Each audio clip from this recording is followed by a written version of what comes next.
शुरू करें, चलिए। तो अभी अभी हमने जो है स्नेल्स लॉ पढ़ा था, ठीक है। क्या था Snell's law?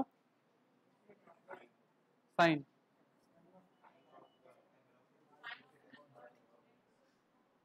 Sign of angle i upon sine of angle r equals to constant.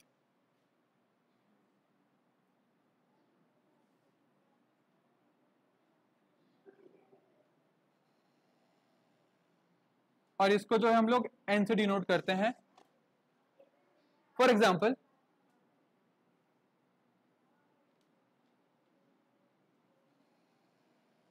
ये नॉर्मल है, incident ray Giri. For example incident ray गिर रही है एक एंगल पे, 60 डिग्री एंगल पे गिर रही है, नॉर्मल के साथ 60 डिग्री एंगल बना रही है इंसिडेंट रे।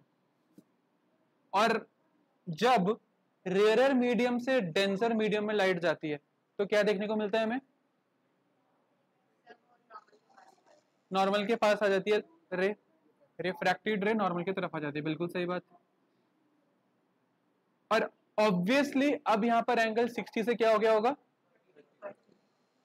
60 से कम हो गया होगा। तुम 30 कैसे बोल सकते हो? बहुत बढ़िया, मैंने पिछला लिया तो तुम 30, 60 से कम होगा ये बोलो।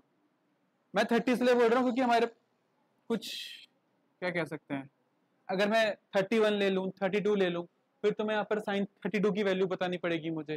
तुमने साइन तो पढ़ा नहीं है क्या होता है साइन 32, फिर अलग टेंशन हो जाएगी जिंदगी में, ठीक है।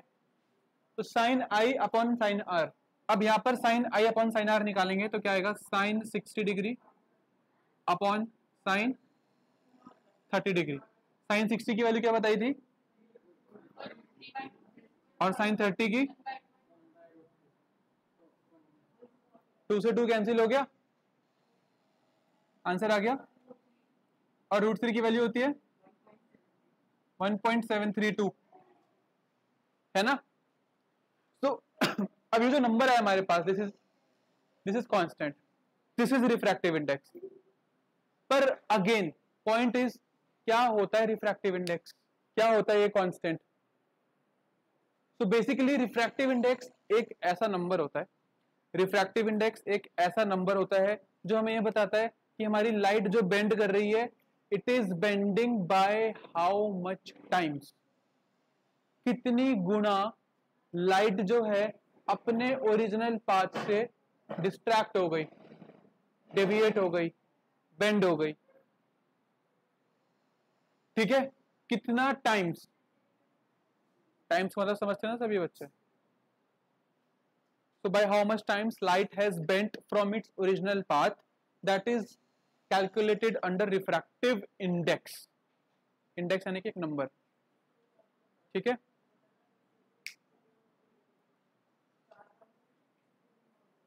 और क्योंकि एक तो ट्रिग्नोमेट्री अभी तक पढ़ी नहीं है हम लोगों ने, दूसरा ये सिलेबस में है भी नहीं कि हम साइन वाले रूट से ना जाएं, तो अब हम कौन से रूट से जाएंगे? वेलोसिटी वाले रूट से, ठीक है जी। वेलोसिटी वाला रूट क्या कहता है? वेलोसिटी वाला रूट कहता है कि आपके पास दो प्रकार के मीडियम होते हैं, एक रेयरर मीडियम होता है और एक डेंसर मीडियम होता है। अच्छा, तुम मुझे बताओ रेयरर मीडियम रेयरर क्यों कहलाता है? याद नहीं आ रहा? अरमान, उसकी डेंसिटी कम है, उसकी डेंसिटी कम होगी तो क्या होगा? लाइट कम बेंड होगी, ठीक है, सारी बातें ठीक है। और लाइट इजिली पास हो जाएगी, बहुत बढ़िया। आधे है नॉर्मल की तरफ है,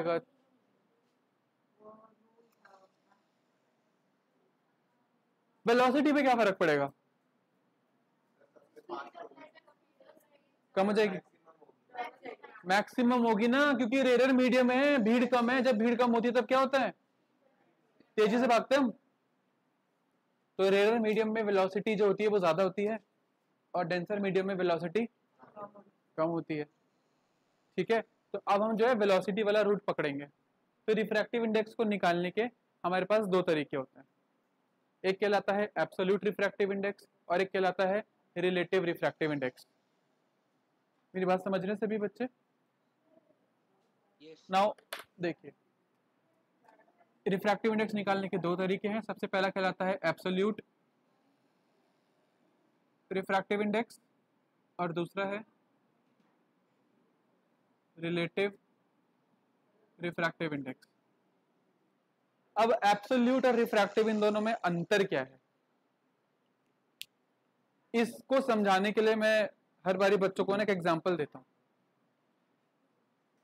100 नंबर का पेपर होता है, बच्चे दो चीजें करते हैं। एक तो उनके खुद के नंबर आते हैं 100 में से, किसी का सपोज 100 में से 75 आए, किसी के 100 में से 75 आए, ठीक है, और तुम्हारे दोस्त के आगे सपोज 100 में से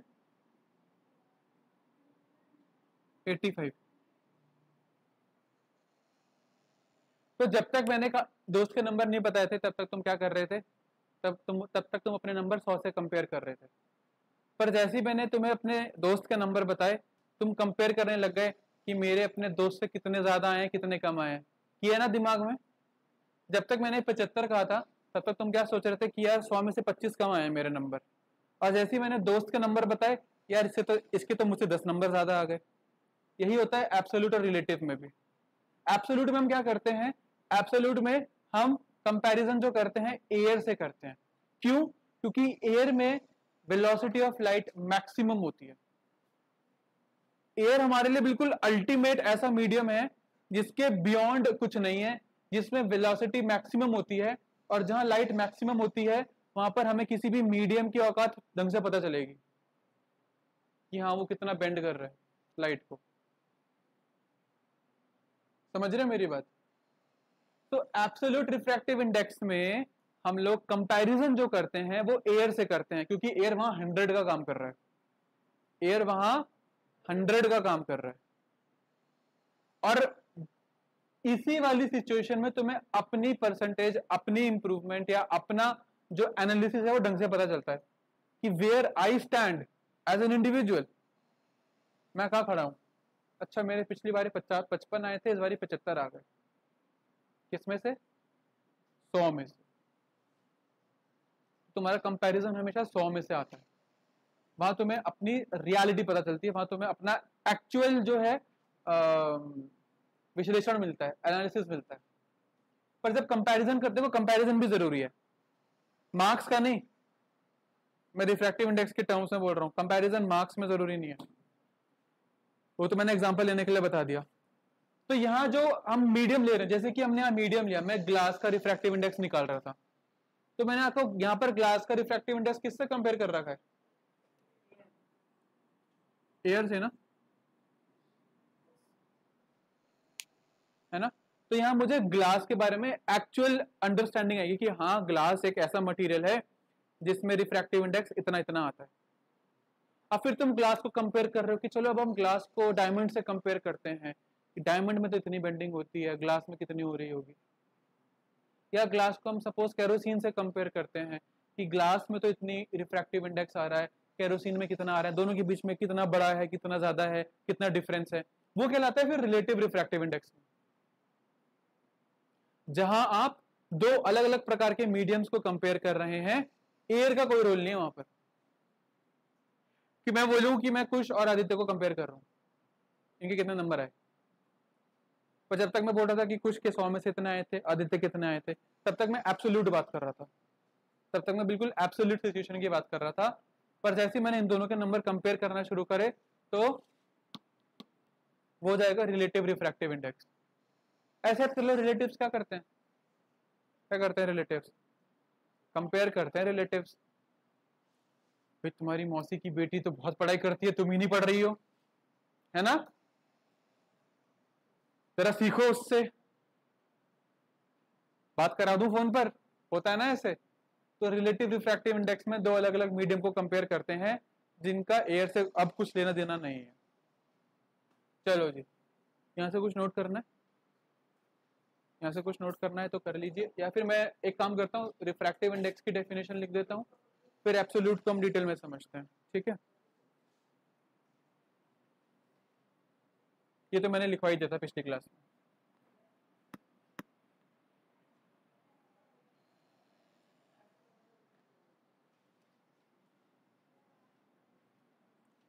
So refractive index is the ratio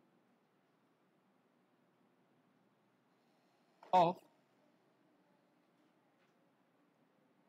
speed of light in air to the speed of light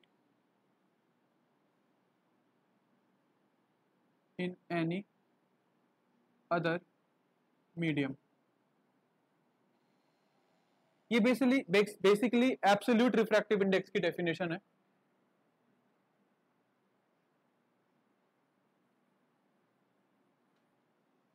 ठीक है, क्योंकि एग्जाम में ज्यादातर सवाल एब्सोल्यूट के आते हैं, रिलेटिव के कम आते हैं. और एब्सोल्यूट में ही हम लोगों को किसी भी मीडियम की एक्चुअल बेंडिंग कितनी हो रही है वो पता चलती है. तो जो डेफिनेशन मैंने लिखवाई है वो एब्सोल्यूट को ध्यान में रखते हुए बताइए. आया ना फिर शब्द एयर और any other medium. Refractive index क्या है? एक रेशियो है. अभी आया था रेशियो √3/1 आया था ना, रेशियो √3/1. बोर्ड का क्वेश्चन है रिफ्रैक्टिव इंडेक्स की यूनिट क्या होती है? एनीवन? क्या होती है रिफ्रैक्टिव इंडेक्स की यूनिट? बोलो. है सेंटीमीटर? कुछ भी तुक्का मार रहे हो. क्या होगी? किलोमीटर पर आवर, क्योंकि वेलोसिटी आ रही है इसलिए. एन में? अरे यार, अभी बोला मैंने रिफ्रैक्टिव इंडेक्स एक रेशियो है. रेशियो की यूनिट होती है कोई? 3:2, 5:7. अभी आया था √3:1. √3/1 आ रहा था ना आंसर. थी मैंने कुछ यूनिट लिखी थी. Refractive index is unitless because it is a ratio.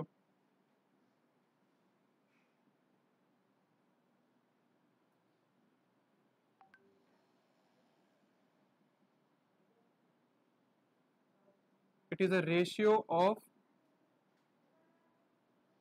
speed of light in different medias.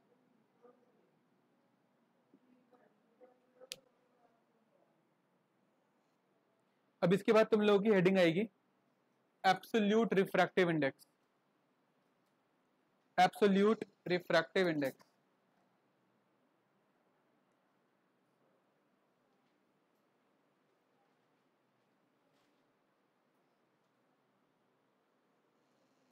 Absolute refractive index. ठीक है,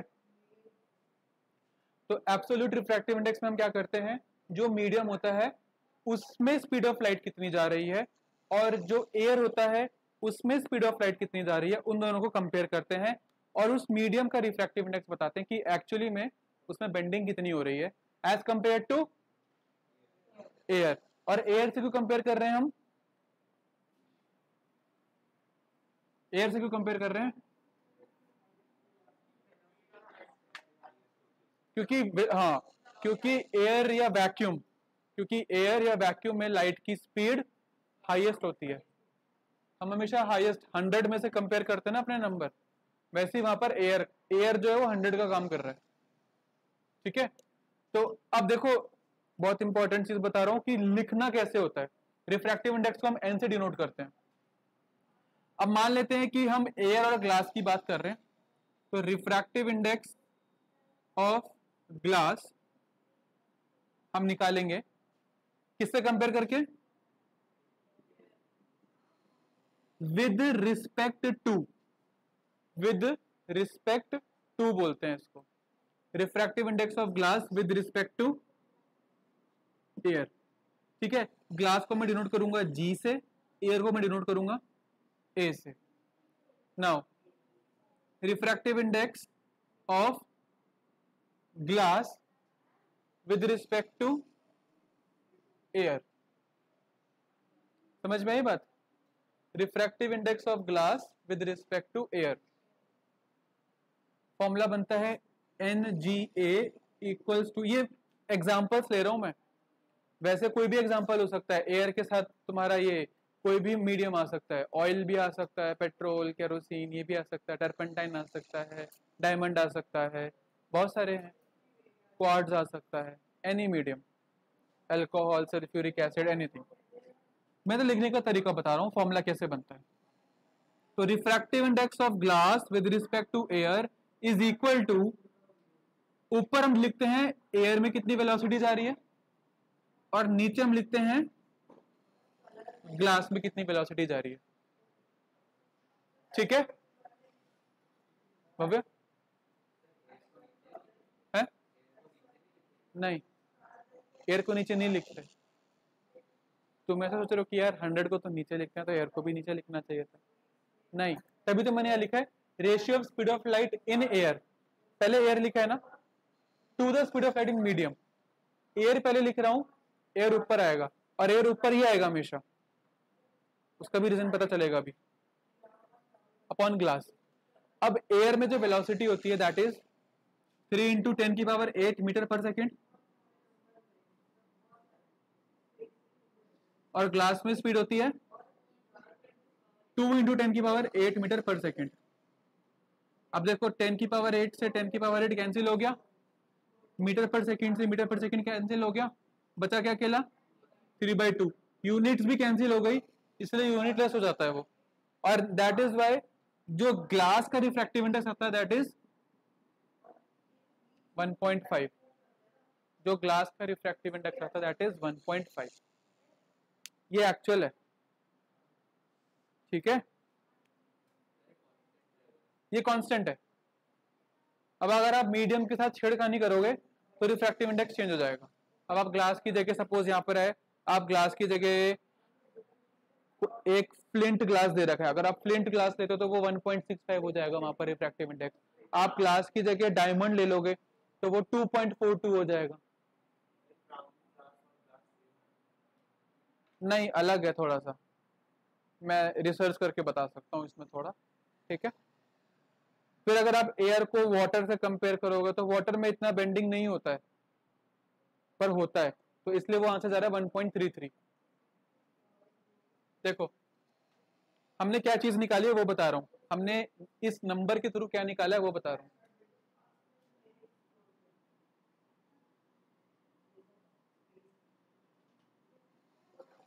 ये लाइट ऐसे जा रही थी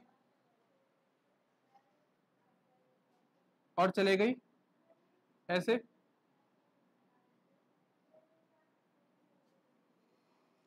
जाना ऐसे था, इसको जाना ऐसे था, चले गई ऐसे। तो ये वाला जो एंगल नहीं बता रहा मैं, ये जो गैप आया है तुम लोगों का, ये कितना गुना गैप आया है, कितना टाइम्स जो है लाइट बेंड हो गई है, this is being represented by this number 1.5 times. समझ रहे हो मेरी बात? तो हमने ये बेंडिंग निकाली है, ये रिफ्रैक्शन निकाला है ग्लास का। क्लियर? एब्सोल्यूट रिफ्रैक्टिव इंडेक्स कैसे निकालते हैं, जो भी मुझे मीडियम दे रखा हो, कोई भी XYZ मीडियम, उसको हम कंपेयर करते हैं किसके साथ, एयर के साथ। सपोज मैंने ले लिया refractive index of 1 with respect to air, मैं एब्सोल्यूट की बात कर रहा हूं, आज रिलेटिव की बात नहीं करूंगा, क्योंकि दोनों में थोड़ा सा बच्चा कंफ्यूज हो जाता है, इसलिए आज हम सिर्फ एब्सोल्यूट की बात कर रहे हैं। तो refractive index of medium 1 with respect to air, हमेशा एयर से कंपेयर करेंगे क्योंकि एब्सोल्यूट की बात हो रही है। तो क्या होगा, एयर की वेलोसिटी अपॉन में, एयर में जो वेलोसिटी है अपॉन में जो मीडियम 1 में वेलोसिटी है। अब वो एयर से ज्यादा तो होगी नहीं, क्योंकि एयर तो मैक्सिमम है, एयर से कम ही होगी। अगर वो एयर से ज्यादा हो गई फिर तो वो एब्सोल्यूट रहा ही नहीं, क्योंकि एब्सोल्यूट में तो हम एयर की बात कर रहे हैं। समझ रहे हो मेरी बात? तो ये पूरा खेल है रिफ्रैक्टिव इंडेक्स का इन एब्सोल्यूट, इसको नोट कर लीजिए।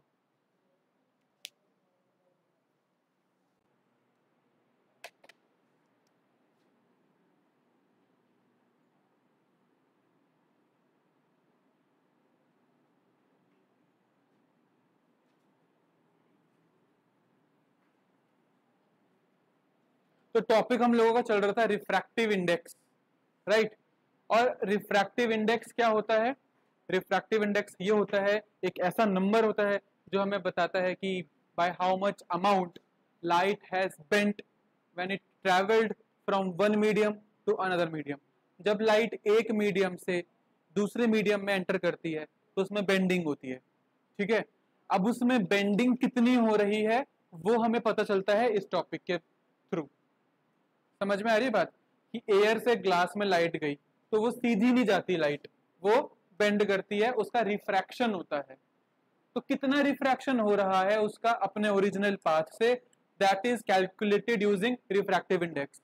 जो हमने लास्ट क्लास करी थी रिफ्रैक्टिव इंडेक्स में, उसमें हमने ये जाना था कि रिफ्रैक्टिव इंडेक्स को कैलकुलेट करने के दो तरीके होते हैं। एक तरीका होता है एब्सोल्यूट रिफ्रैक्टिव इंडेक्स और दूसरा तरीका होता है relative refractive index. Absolute refractive index क्या था? जहां पर हम लाइट की स्पीड को कंपेयर करते हैं एयर की स्पीड ऑफ लाइट से, कि एयर में स्पीड ऑफ लाइट कितनी है, राइट। अब हम एयर से ही क्यों कंपेयर कर रहे हैं? वाई एयर या वैक्यूम? क्योंकि सबसे ज्यादा स्पीड ऑफ लाइट एयर या वैक्यूम में होती है। एयर में भी कुछ 2.96 समथिंग होती है, but that is approximately 3 into 10 की पावर 8, राइट। तो एब्सोल्यूट रिफ्रैक्टिव इंडेक्स का मैंने एग्जांपल भी दिया था। एब्सोल्यूट रिफ्रैक्टिव इंडेक्स कैसा होता है? जैसे हमारे 100 में से नंबर आते हैं, जैसे हमारे 30 में से नंबर आते हैं स्कूल में, ये हमारे लिए एब्सोल्यूट है कि तुम लोगों के 30 नंबर का यूटी हुआ तो वो तुम्हारे लिए एब्सोल्यूट है कि मेरी परफॉर्मेंस कितनी है, मैक्सिमम में से मेरी परफॉर्मेंस कितनी है, दैट इज एब्सोल्यूट। वहां से तुम्हें अपनी लेवल की अपनी परफॉर्मेंस पता चलेगी, वहां से तुम्हें अपनी परफॉर्मेंस पता चलेगी। पर रिलेटिव रिफ्रैक्टिव इंडेक्स क्या होता है?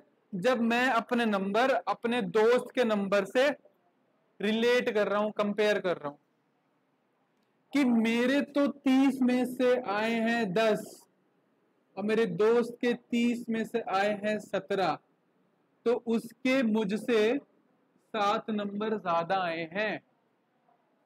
तो यहां कंपटीशन 10 और 17 के बीच में 30 का कोई रेलेवेंस नहीं है यहां पर। इसलिए हम कहते हैं रिलेटिव रिफ्रैक्टिव इंडेक्स में आप एक मीडियम की परफॉर्मेंस दूसरे मीडियम के परफॉर्मेंस के साथ कंपेयर करते हो, इररिस्पेक्टिव ऑफ द फैक्ट कि वो एयर में कैसा परफॉर्म कर रहा है। ठीक है, बात समझ में आ रही है मेरी?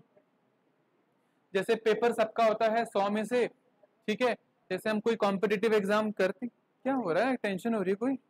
हम कोई कॉम्पिटिटिव एग्जाम देते हैं, 100 नंबर का दिया सपोज मैंने कॉम्पिटिटिव एग्जाम, अब उसमें से सबके 100 में 100 नहीं आते हैं और सबका सिलेक्शन भी नहीं होता है ना। क्या बनता है? मेरिट लिस्ट बनती है कि हाँ जी ये फर्स्ट रैंकर है, सेकंड रैंकर है, थर्ड रैंकर है, एंड सो ऑन। फिर आप कंपेयर करते हो कि मेरी उससे रैंक इतनी कम आई है या उसकी रैंक इतनी ज्यादा आई है।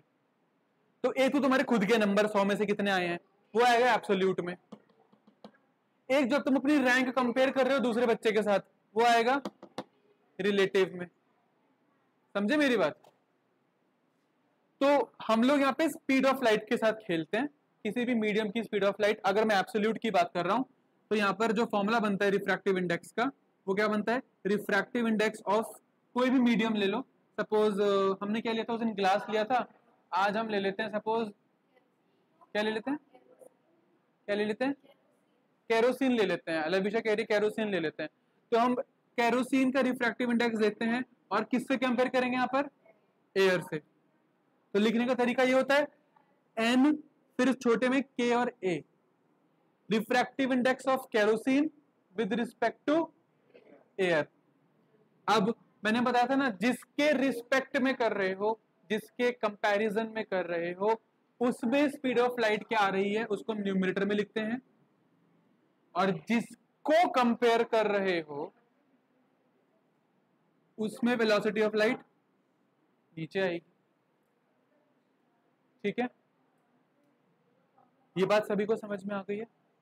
क्योंकि हम लोग यहाँ पर एयर से कंपेयर कर रहे हैं, तो एयर की वेलोसिटी ऊपर आएगी, जिससे भी कंपेयर करते हैं, जिससे भी कंपेयर करते हैं, जिसके भी रिस्पेक्ट में करते हैं, ऐसे याद कर लो, जिसको रिस्पेक्ट करते हो उसको सर पे चढ़ा के रखते हो ना, बिल्कुल उसको सर पे चढ़ा के रखते हो जिसको रिस्पेक्ट करते हो। तो जिसके रिस्पेक्ट में कर रहे हो, कहने का मतलब है जिससे कंपेयर कर रहे हो उसकी वेलोसिटी ऊपर आएगी, और जिसको कंपेयर कर रहे हो उसकी वेलोसिटी नीचे आएगी डिनोमिनेटर में। ऐसे अगर रिलेटिव रिफ्रैक्टिव इंडेक्स की बात करूं, अब मैं एयर से कंपेयर नहीं करूंगा यहाँ पे, अब मैं कंपेयर करूंगा दो ऐसे बच्चों को जो आपस में कंपैरिजन कर रहे हैं, ठीक है। तो रिफ्रैक्टिव इंडेक्स ले लेते हैं, एक जगह ग्लास ले लेते हैं और एक जगह केरोसिन ले लेते हैं। तो ये एनजीके का मतलब क्या हुआ? एनजीके का मतलब हुआ refractive index of glass with respect to kerosene. किसके रिस्पेक्ट में कर रहा हूं? केरोसिन के रिस्पेक्ट में कर रहा हूं। तो केरोसिन की वेलोसिटी कहां जाएगी? न्यूमरेटर में जाएगी। तो velocity of light in kerosene divided by velocity of light in glass. जिसके रिस्पेक्ट में कर रहे हो वो ऊपर, जिसको कंपेयर कर रहे हो वो नीचे, ठीक है। यहां पर भी लिख देता हूं ताकि कोई कंफ्यूजन ना हो। इसका मतलब है रिफ्रैक्टिव इंडेक्स ऑफ केरोसिन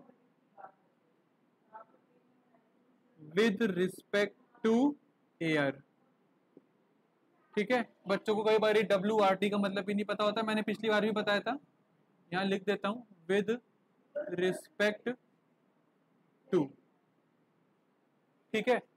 कोई दिक्कत किसी को यहां तक? किसी को कोई दिक्कत नहीं है? अब हम लोग क्वेश्चंस देखेंगे, क्वेश्चंस में ये जानेंगे कि कैसे इसके न्यूमेरिकल्स आते हैं, एब्सोल्यूट के कैसे आते हैं, रिलेटिव के कैसे आते हैं, क्यों बच्चे रोते हैं इसके न्यूमेरिकल्स को लेके, साल पूरे साल बच्चे बोलते हैं सर समझ नहीं आया, समझ नहीं आया। तो आज 2-3 क्वेश्चन उठाएंगे और जानेंगे कि किस वैरायटी के क्वेश्चन आते हैं एग्जाम में, ठीक है। पहले इसको नोट कर लीजिए सभी बच्चे।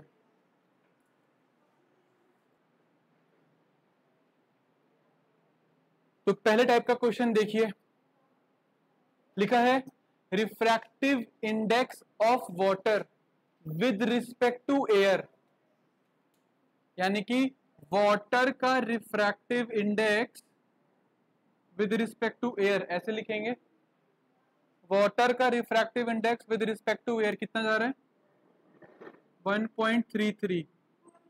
आगे लिखा है what is the refractive index of air with respect to water. उल्टा हो गया, देख रहे हो। अब पूछ रहे हैं रिफ्रैक्टिव इंडेक्स ऑफ एयर बताओ वाटर के रिस्पेक्ट में। तो देखो यहां एयर के रिस्पेक्ट में हो रहा है, तो ये किस प्रकार का रिफ्रैक्टिव इंडेक्स हुआ कनक? एब्सोल्यूट। और यहां पर वाटर के रिस्पेक्ट में हो रहा है, तो ये किस प्रकार का हुआ? रिलेटिव। जहां एयर से कंपैरिजन होगा वो एब्सोल्यूट, जहां किसी और मीडियम से कंपेयर होगा वो रिलेटिव रिफ्रैक्टिव इंडेक्स है। Now for these types of questions we have a very short trick, ज्यादा दिमाग चलाने की जरूरत है नहीं, जिसने रीड करी है बुक उसको पता है, पता है, लग रहा है। देखो मैं तुम लोगों को पहले ट्रिक बताने से पहले उसका लॉजिक बता देता हूं क्या है। ये ऐसे लिखा जा सकता है, क्योंकि जिसके रिस्पेक्ट में हो रहा है उसकी वेलोसिटी ऊपर आएगी, जिसको कंपेयर कर रहे हैं उसकी वेलोसिटी नीचे। यहां पर भी ऐसे होगा, यहां पर वाटर के रिस्पेक्ट में हो रहा है, एयर को कंपेयर कर रहे हैं। अगर इन दोनों को मल्टीप्लाई किया जाए, यानी कि इसको और इसको, आंसर क्या आएगा? क्या आएगा आंसर? 1 आएगा ना। देखो क्यों आएगा 1?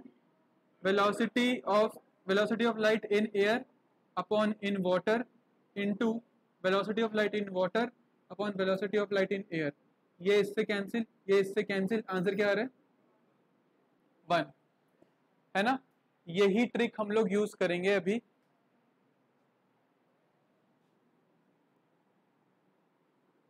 देखो कैसे। जब भी तुम्हारे मीडियम्स एक्सचेंज हो रहे हो, यहां विद रिस्पेक्ट टू एयर हो रहा था, यहां विद रिस्पेक्ट टू वाटर हो रहा है. The trick that we will use is that refractive index of जो भी मीडियम है with respect to two with into refractive index of two with respect to one, ये आंसर तुम्हें हमेशा क्या देगा? 1. अभी तुम लोगों ने देख भी लिया 1 कैसे आ रहा था. तो जब भी मीडियम ऐसे एक्सचेंज हो जाते हैं, यहाँ पे 2 के रिस्पेक्ट में हो रहा है 1 का, यहाँ 1 के रिस्पेक्ट में हो रहा है 2 का. नहीं आया समझ? नहीं आया समझ? तो तेजी से सर हिलाओ. नहीं आया समझ? बोलो नहीं आया समझ. क्या था क्वेश्चन में? Refractive index of water with respect to air. Water में बेंडिंग कितनी हो रही है एयर के मुकाबले. फिर बोला है रिफ्रैक्टिव इंडेक्स ऑफ एयर निकालो. एयर में कितनी बेंडिंग हो रही है वाटर के मुकाबले. तो मीडियम्स एक्सचेंज हो गए ना. पहले आप एयर से कंपेयर कर रहे थे, अब आप वाटर से कंपेयर कर रहे हो. तो जब भी तुम्हें ऐसी सिचुएशन मिलेगी जहां मीडियम्स इंटरचेंज हो गए हैं, वहां पर हम ये ट्रिक लगाते हैं. अब इसको हम लिखेंगे कैसे? Refractive index of water with respect to air into refractive index of air with respect to water, जो कि हमने निकालना है, इक्वल्स टू 1 होगा इस ट्रिक के अकॉर्डिंग. अब मुझे इसकी वैल्यू तो पता है 1.33 इंटू, इसको ऐसे लिख देते हैं, इक्वल्स टू 1. राइट. तो ये क्या हो जाएगा? Refractive index of air with respect to water equals, ये मल्टीप्लाई हो रहा है, वहां जाके हो जाएगा डिवाइड. तो ये आंसर आ जाएगा तुम्हारा 0.75. तो एयर में रिफ्रैक्टिव इंडेक्स वाटर के मुकाबले कम आया है. एयर में रिफ्रैक्टिव इंडेक्स वाटर के मुकाबले कम आया है, यानी कि एयर में बेंडिंग कम हो रही है और वाटर में बेंडिंग ज्यादा हो रही है, इसलिए वो 1.33 आ रहा है. ये लॉजिक देख रहे हो तुम लोग? यहां वाटर का रिफ्रैक्टिव इंडेक्स 1.33 जा रहा है, यहां एयर का रिफ्रैक्टिव इंडेक्स 0.75 जा रहा है. और ये भी बता दूं, जितना ज्यादा रिफ्रैक्टिव इंडेक्स होगा बेंडिंग उतनी ज्यादा होगी, यानी कि वो मीडियम डेंसर मीडियम होगा. वहां पर भीड़ ज्यादा थी इसलिए बेंडिंग हो गई ना. जहां भीड़ ज्यादा होती है वहां बेंडिंग होती है, वहां सीधा हम चल नहीं पाते हैं. तो इसलिए रिफ्रैक्टिव इंडेक्स जहां अब बोला जाए कि इन दोनों के मुकाबले बेंडिंग ज्यादा किस में हुई है, तो वाटर में ज्यादा हुई है. ठीक है ना? वाटर में ज्यादा हुई है बेंडिंग, क्योंकि हमारा रिफ्रैक्टिव इंडेक्स ज्यादा जा रहा है. So my sole purpose of solving this question was कि तुम लोगों को ये वाली ट्रिक पता चले. रेसिप्रोकल हो जाता है. समझ गए ना? नोट कर लो इसको. सब सॉल्व किया है मैंने, डायरेक्ट करके बता दिया. तुम यहाँ से पॉइंट हटाओगे 1/1.33, यहाँ से पॉइंट हटाओगे तो नीचे 200 लगेंगे, ये 100 ऊपर जाएगा तो हो जाएगा 100/133. फिर 100/133 को सॉल्व करोगे तो 0.75 आंसर आएगा. अब दूसरे टाइप का क्वेश्चन ले लें.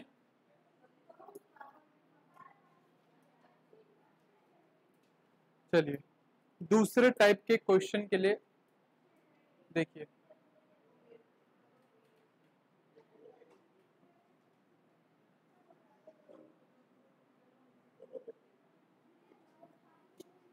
दूसरे टाइप के क्वेश्चन के लिए एक टेबल बनाएंगे हम लोग.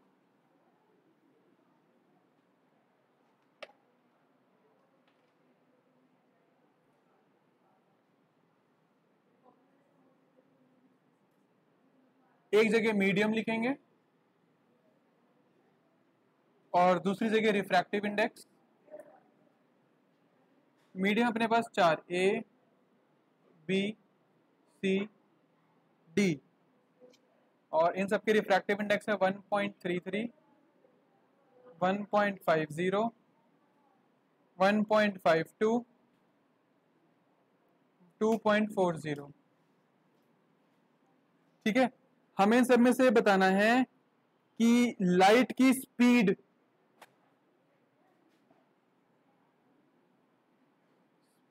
ऑफ लाइट इज मैक्सिमम कौन से वाले मीडियम में और मिनिमम कौन से वाले मीडियम में। एमसीक्यू में आएगा ऐसा क्वेश्चन तुम लोगों का, बहुत आसान सा क्वेश्चन है। लाइट की स्पीड मैक्सिमम किस में होगी और मिनिमम किस में होगी। चलिए, एनीवन, बोलो अक्षिता।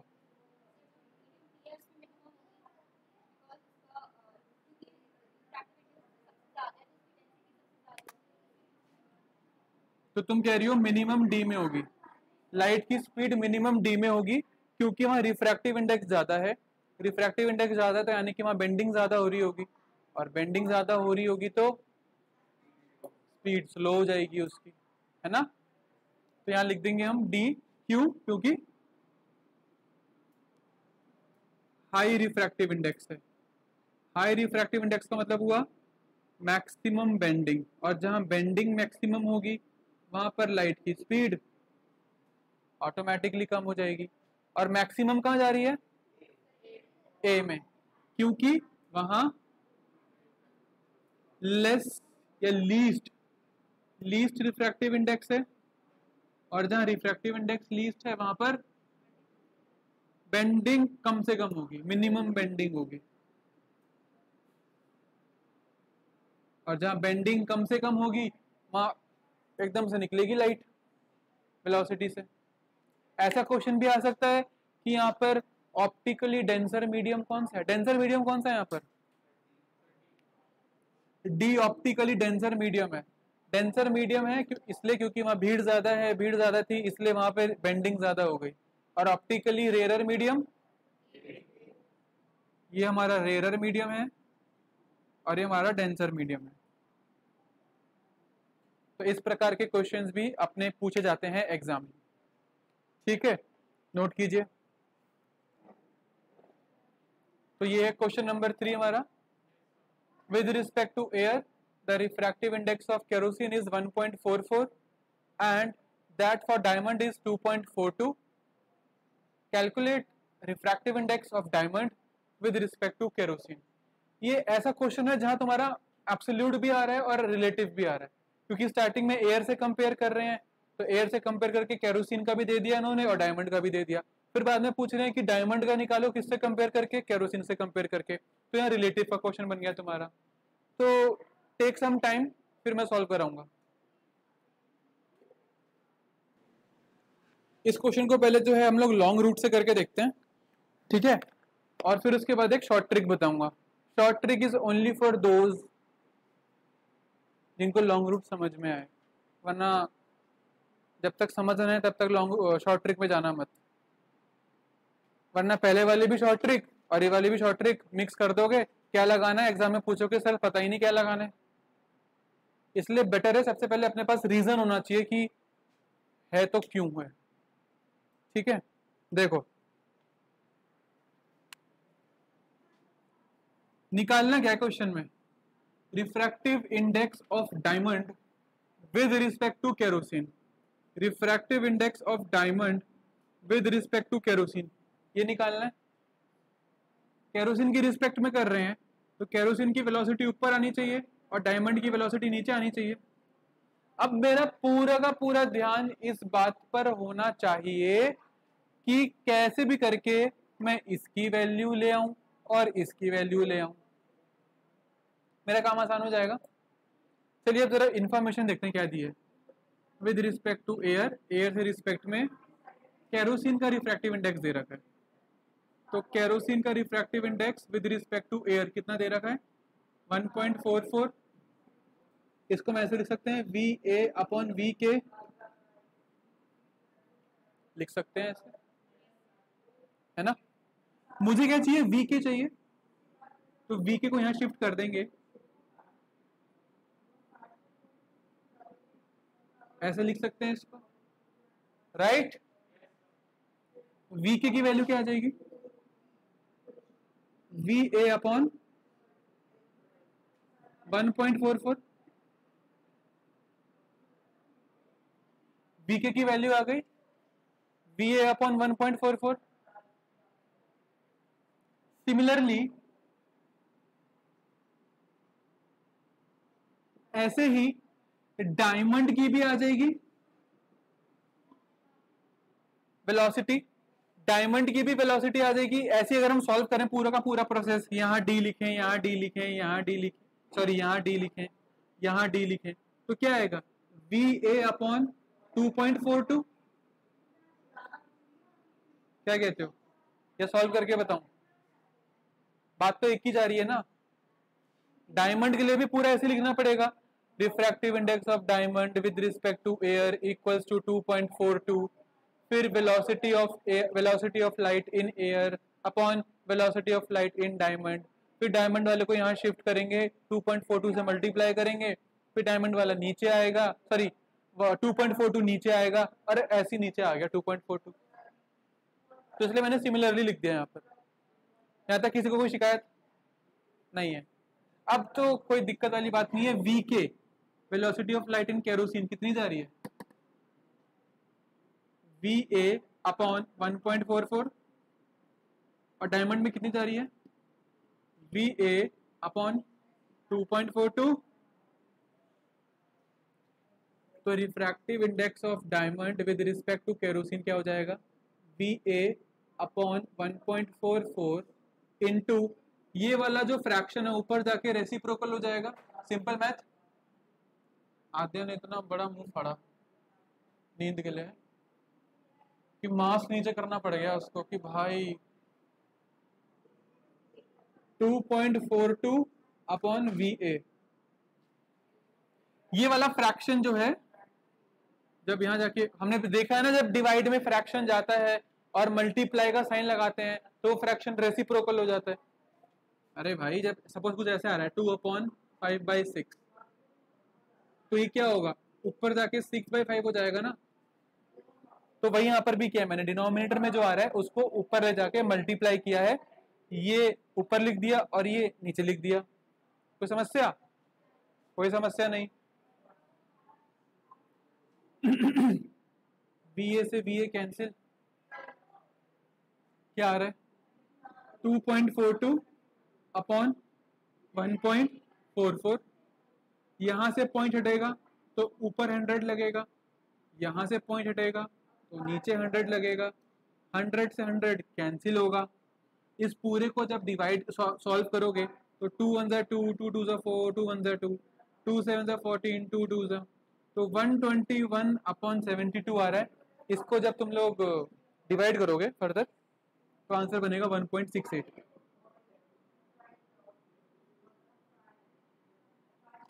आंसर आ रहा है 1.68।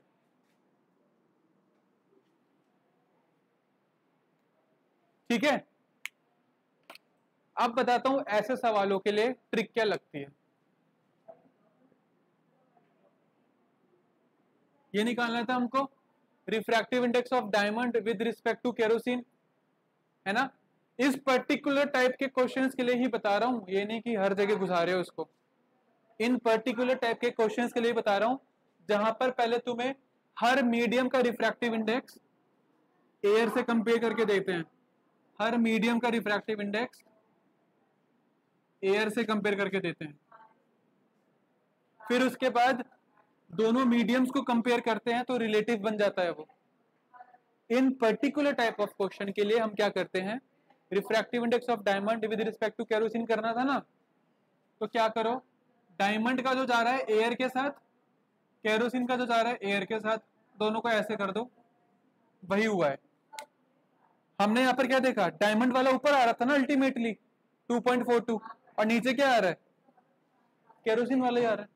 तो हम डायरेक्ट ऐसे कर सकते थे इसको, पर ये उसी बच्चे को याद रहेगा जब इसको ये पता है, क्वेश्चन का मतलब पता है कि क्वेश्चन में हो क्या रहा है। वरना बच्चे तो ये वाला भी लगा सकते हैं, बच्चों का कोई भरोसा नहीं है, वो तो ये वाली ट्रिक भी लगा सकते हैं। ये वाली तब लगानी है जब मीडियम्स इंटरचेंज हो रहे हैं, 1 with respect to 2, 2 with respect to 1। ये पिछले वाले क्वेश्चन के लिए जो मैंने पढ़ाया था, समझ रहे हो? कंफ्यूजन कहाँ क्रिएट हो सकती है, क्वेश्चन को ढंग से नहीं पढ़ोगे, कंफ्यूजन क्रिएट होगी, शॉर्ट ट्रिक गई, फिर तेल लेने नहीं अप्लाई कर पाओगे, राइट? नोट कर लीजिए। और इसमें मुझे जहां तक लगता है ये प्रकार के क्वेश्चन अगर तुम्हें समझ में आ गए, अगर समझ में आ गए तो फिर तुम रिफ्रैक्टिव इंडेक्स का कोई भी क्वेश्चन आप बना सकते हो, कोई समस्या नहीं होगी। अब ये 3 प्रकार के क्वेश्चंस, स्पेशली बच्चे डरते हैं, इसलिए वीडियो भी है तुम लोगों के पास, अब बार बार देखो जब पढ़ाई करने बैठो और प्रैक्टिस, ठीक है?